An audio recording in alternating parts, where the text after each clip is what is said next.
Sal Paolantonio, Sal Pal Friday here on a Sports Bash. Sal Pal Friday. And he's appearing thanks to our friends over at Burger Realty. Thanks to those guys, Johnny G and the Burger team. Always delivering Sal Pal to us on a Sal Pal Friday. How about that? You get that 15-yard penalty, Sal, and it really opened up the opportunity for Carson Wentz to save what was otherwise an ugly night. You know, and they won't admit it, but it's true, 100%, because they've had such difficulty scoring inside the 5, whether it's a touchdown or whether it's a 2-point conversion. They're inside the 5 package is not that good.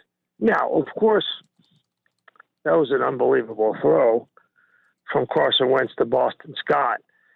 So, I mean, there is obviously skill and luck involved for sure, but the penalty definitely helps. Herm Edwards, Brian Westbrook, Deshaun Jackson, Boston Scott. By the second hand, throw him in there too. The great giant killers. Boston Scott is now officially part of that group.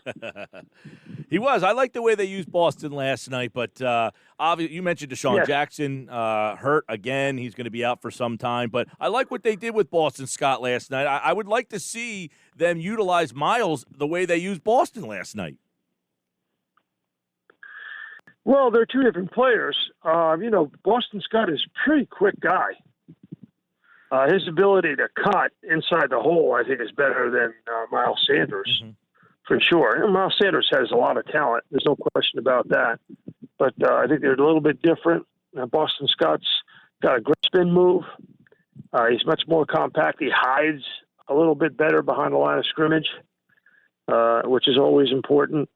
You know, he's a good player. And when you think of it, this cast, Travis Fulgham, Richard Rodgers, Boston Scott, Greg Ward, I like it. I kind of like it. I really do. Well, why then? I mean, what is your take on the first 15 plays? They come out, they look good, and then nothing. Bupkis. I mean, the offense is in, reversal after that. Well, why does that constantly happen? Well, I think it's the design. Bottom line, I think it's the design. I think Doug just has this thing in his head about, okay, we don't want to move Carson Wentz deliberately outside the pocket. Well, I would, if I were Doug, I would spend the next 10 days looking at what Sean McVay does with Jared Goff, which I think is very, very smart. He moves him out of the pocket. A lot of design, movement, get that launch point outside the tackle box. He really creates open space for Jared Goff. Open space, passing lanes. Because, Carson Wentz is just a sitting duck back there. He's stationary. Especially with this offensive line. With this offensive line, too. That's no question about it. Big problem. Yeah. Big problem. Big problem. And I think you're right, Sal, with the way that Carson has, I thought last year and maybe the year before after that knee problem, he was a little more tentative on running. Now he's taking off and delivering hits. I mean, he's lowering the shoulder like a fullback and saying, get out of my way. So why not get him moving and let him make the decision whether he wants, make the defense have to decide what they want to do.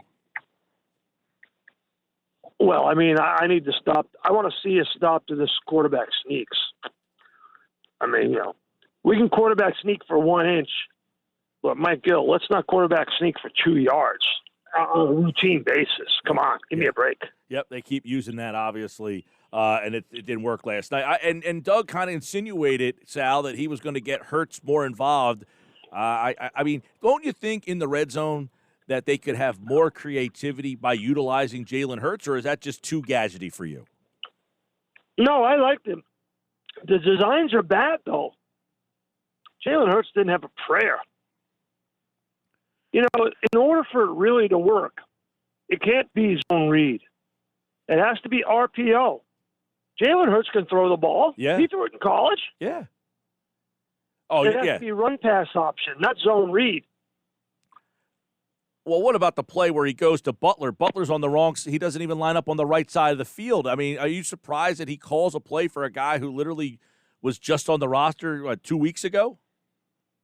You know why he's lined up on the wrong side of the field?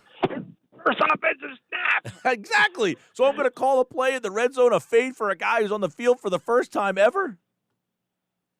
It's crazy. It's unbelievable. It's crazy. Obviously, they get the win on Thursday. They move forward. They got Dallas coming up. But the injuries, do you see a time where they're going to have this team where they want it, or is this just it? This is going to be what he's got, this hodgepodge of players, coming in and out of the lineup, and you're just going to have to try to figure out a way to win your what? You got 4 more division games left. This is how they won last year at the end of the year. Yeah. I think it's just fasten your seatbelts. It's a hodgepodge. But having said that, I just think that listen, the final 6 minutes of the game, they saved the season. No question. I did a piece about that on SportsCenter.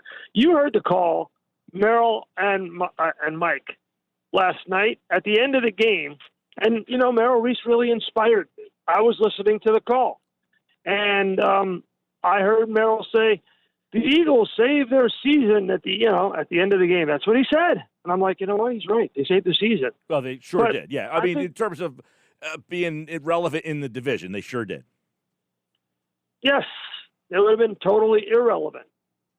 1-5-1 they would have been. That would have been a ugly – no Sixers, no Flyers, Phillies all season. It would have been an ugly winner here if that game would have gone to a loss last night. But what does it say? Let me ask you this. Let me ask you one question, Mike, and I wonder if you're getting this from callers because I'm hearing this from a lot of people around town. Okay.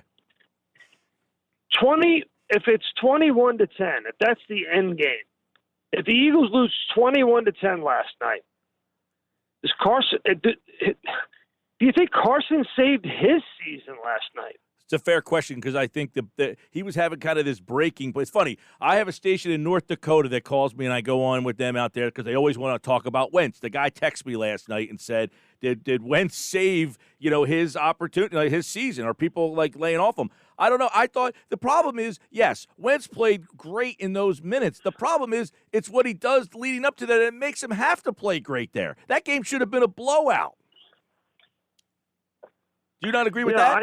I wonder, obviously with Dallas coming in on Sunday Night Football, I wonder if there's even a discussion at NovaCare about Wentz if they lose 21-10. I just wonder. No, that's interesting. We're 1-5-1. He didn't play well. What do we start to think here? I want to get to. They had to make this decision with Jason. I have no basis in reporting to say that. I'm not suggesting that. I don't have any sources. Right. I'm just wondering out loud with you. I just wonder if not only did the Eagles saved their seasons last night, both of them.